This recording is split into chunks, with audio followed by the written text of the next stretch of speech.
अखबारों में हम सुन्नी नेटो की अटकलें सुन रहे हैं। अटकलें क्या? तुर्की, पाकिस्तान, सऊदी अरेबिया मक्का में बैठे और उन्होंने ये पैक्ट साइन कर दिया है। Attack on one is an attack on all three. Sunni NATO, ठीक है साहब। कितनी कारगर होगी, कितनी कामयाब होगी, वक्त ही बताएगा। लेकिन ये नेटो, सुन्नी नेटो के फॉर्मेशन के कुछ दिनों बाद वहां पे हूती चढ़ बैठे सऊदी अरेबिया के ऊपर। क्या कर लेगा तुर्की? ईरान के बरखिलाफ, हूतीस के बरखिलाफ क्या कर लेगा पाकिस्तान? ईरान के बरखिलाफ, हूतीस के बरखिलाफ ठेंगा ठेंगा। तो पहले दिन से कई लोगों ने सवालिया निशान उठा दिए। लेकिन मैं कहना चाहता हूं कि भारत, इजराइल इसको इतने हल्के में नहीं ले सकते। सऊदी अरेबिया की जो लड़ाइयां चल रही हैं ईरान के साथ और हूतीस के साथ, वो अलग किस्सा है, ठीक है। लेकिन असलियत यह है कि जहां तक इजराइल के खिलाफ इकट्ठा होना है, ये तीनों इकट्ठे हो जाएंगे। जहां तक भारत के खिलाफ इकट्ठा होना है, ये तीनों हो जाएंगे। हालांकि सऊदी अरेबिया को सोचना पड़ेगा कि इसके कॉन्सिक्वेंसेस उसके लिए क्या होंगे, और तुर्की को भी एक कीमत चुकानी पड़ेगी। क्योंकि अगर वो ज्यादा दोस्ताना दिखाएगा, मोहब्बत दिखाएगा पाकिस्तान के साथ, तो उसके भी दुश्मन है, जैसे कि ग्रीस और साइप्रस, और हम उनके साथ बहुत नजदीकी दिखानी शुरू ना सिर्फ करेंगे लेकिन कर रहे हैं। We can play tit for tat, ठीक है साहब।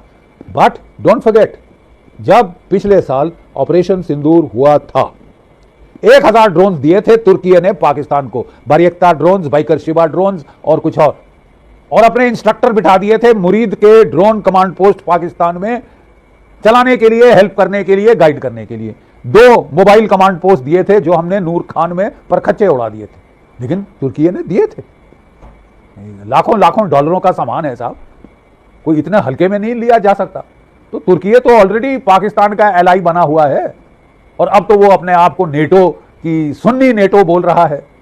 तो साहब अगर ये तमाशा हमारे जो है नेबरहुड में हो रहा है, तो इंडिया के लिए भी उतना ही लाजमी है कि हम ईरान से अपनी दोस्ती बढ़ाएं। क्यों बढ़ाएं?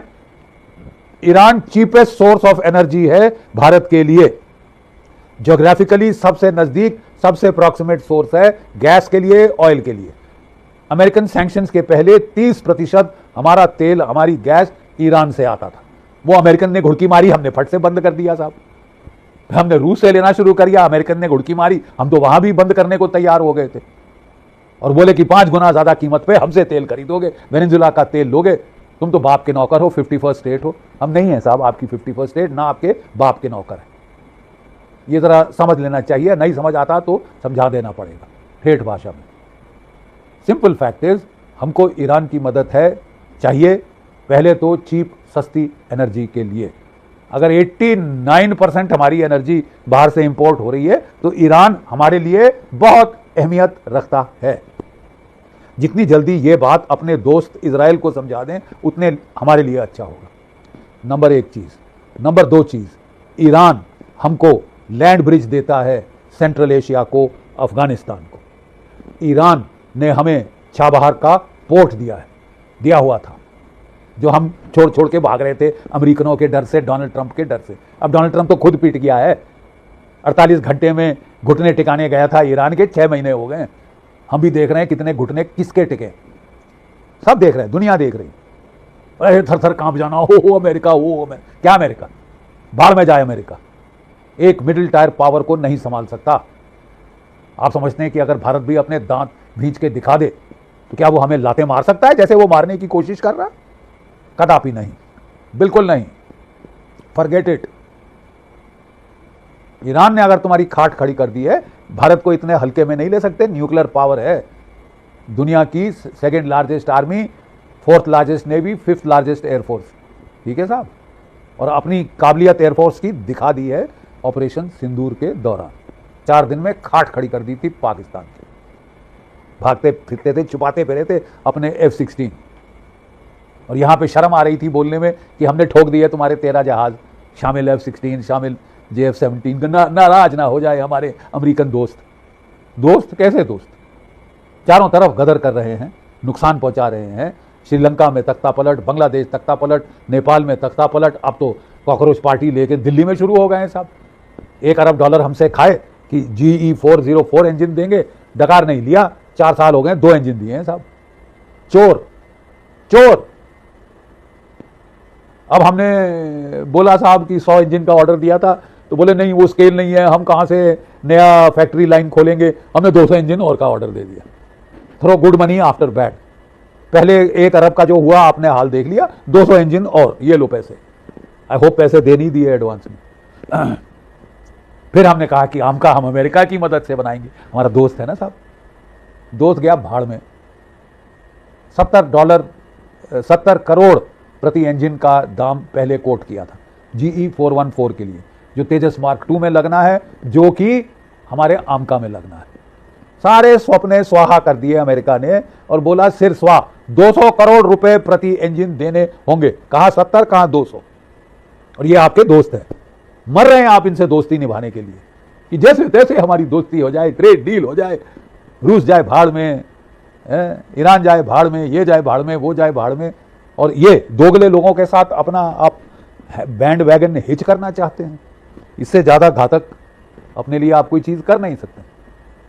बहरहाल सुन्नी नेटो, मेरे ख्याल अगर इस सुन्नी नेटो को काउंटर बैलेंस करना है तो शिया ईरान के साथ दोस्ती अनिवार्य, कंपलसरी हो जाती है। और जितना जल्दी ये इजराइल को समझ आए, उसका भी निजात इसी में है। अमेरिका से लड़ चुके हैं वो डोनाल्ड ट्रंप से, वो कंट्रोल करना चाहते थे डोनाल्ड ट्रंप को, जब तक कंट्रोल हो रहा था तो लड़ा दिया उन्होंने उसको कि ये अमेरिका हमारे बिहाफ पे ईरान को डिस्ट्रॉय करेगा। 6 महीने हो गए साहब, डिस्ट्रक्शन गई बाढ़ में। अमेरिका की कन्नी कटा दी है, नाक कटा दी है इजराइल ने, और अब वो नाराज हो रहे हैं और अब वो फूट पड़ रही है अच्छी खासी। ठीक है साहब, उनके सारे interceptor precision guided munition stock खत्म होने पे आ रहे हैं। ये बेवकूफ लड़ाई में जो कि 48 घंटे में खत्म होनी थी, 6 महीने हो रहे हैं साहब, खत्म होने का नाम नहीं ले रही। मैं अपने इजरायली मित्रों से पूछना चाहता हूं, ईरान के पास अभी तक कोई न्यूक्लियर हथियार नहीं है, केवल हाइपोथेटिकल है कि वो न्यूक्लियर हथियार बना सकता है, और आप कह रहे हैं ये हमारे लिए, हमारे अस्तित्व के लिए सबसे बड़ा खतरा है, हमें ईरान को मसल देना होगा। ठीक है साहब, पाकिस्तान जिहादी मुल्क, इस्लामिक मुल्क, 180 न्यूक्लियर वॉरहेड पाकिस्तान के पास है, वो खतरा नहीं है आपके लिए। आप कह रहे हैं वो खतरा केवल भारत के लिए है, तो भारत डील करे, बाढ़ में जाए। हाँ, लेकिन भारत हमारे कहने पे ईरान से कन्नी काट लेगा, कट्टी कर लेगा, बिल्कुल रिश्ते नाते काट देगा, हम तो ईरान को डिस्ट्रॉय करने वाले। अरे साहब, ईरान हमारे लिए भी कुछ काम, बहुत काम आ रहा है ना, हमको भी ईरान का फायदा है, हम क्यों अपना वो फायदा छोड़ें आपके लिए? नहीं, सीधी बात, आप पाकिस्तान से लड़ने को तैयार हो हमारे लिए? आपने कह दिया वो आपकी प्रॉब्लम है, आप सॉल्व करो। पाकिस्तान के न्यूक्लियर बॉम्ब मेरे को कुछ नहीं फर्क पड़ता, फर्क नहीं पड़ता, वो सऊदी अरेबिया को दे रहा है, वो तुर्की को दे सकता है। ऐसा ये फटीचर मुल्क है, अपने बॉम्ब कहीं भी बेच सकता है। चोरी से बनाए थे, चीन की सारी सहायता से बनाए थे, न्यूक्लियर ब्लूप्रिंट चोरी किए थे AQ खान ने, और अब वो जो है ब्लैक मार्केट खोल के बैठे हुए। वो इजराइल को खतरा नहीं है। I think Israel will have to rethink, because Israel, माफ कीजिए, अभी खतरे में, ट्रबल में। आपका बहुत विश्वसनीय साथी डोनाल्ड ट्रंप आपको विश्वासघात कर चुका है। अब इजराइल कह रहा है कि भाई हमारा असली दोस्त भारतवर्ष है, वो प्रोडक्शन हम सब यहाँ करेंगे, ये करेंगे, वो करेंगे। लेकिन माफ कीजिए सर, फिर आपको भी भारत की सेंसिटिविटी, भारत की जियोपॉलिटिकल रिक्वायरमेंट्स को मद्देनजर रखना होगा। आप उन्हें नजरअंदाज नहीं कर सकते। और आपकी बेहतरी भी होगी कि अगर आप ये जो बनता उभरता सुन्नी एक्सिस है आपके खिलाफ, आप उसमें शिया और सुन्नी इस्लाम को जोड़ने का, सीमेंट का काम ना करें। ठीक है साहब, हमको जो है ईरान की जरूरत है, जियोग्राफिकली, जियोपॉलिटिकली, जियो स्ट्रेटेजिकली। ये अगर नहीं समझ आती तो फिर मेरा ख्याल ये दोस्ती में दरार आ सकती, ये दोस्ती में दरार आ सकती। बहुत पहले से मैं अपने इजरायली दोस्तों को कह रहा था कि भैया आपको ईरान के बारे में थिंक अगेन करें। ये जो है ये कि आपने इराक को डिस्ट्रॉय करवा दिया, सीरिया को डिस्ट्रॉय करा दिया, अब आप ईरान को अमेरिका के जरिए डिस्ट्रॉय करेंगे। आपने कोशिश कर ली, it has failed. Don't reinforce a failure, don't double down on the mistake that you have made, call it off. क्योंकि अगर आप नहीं कॉल ऑफ कर रहे तो आप दुनिया की इकोनॉमिक तबाही कर रहे हो, शामिल आपके दोस्त भारतवर्ष की इकोनॉमी को धक्के खड्डे में धकेल रहे हो। जय भारत, जय हिंद।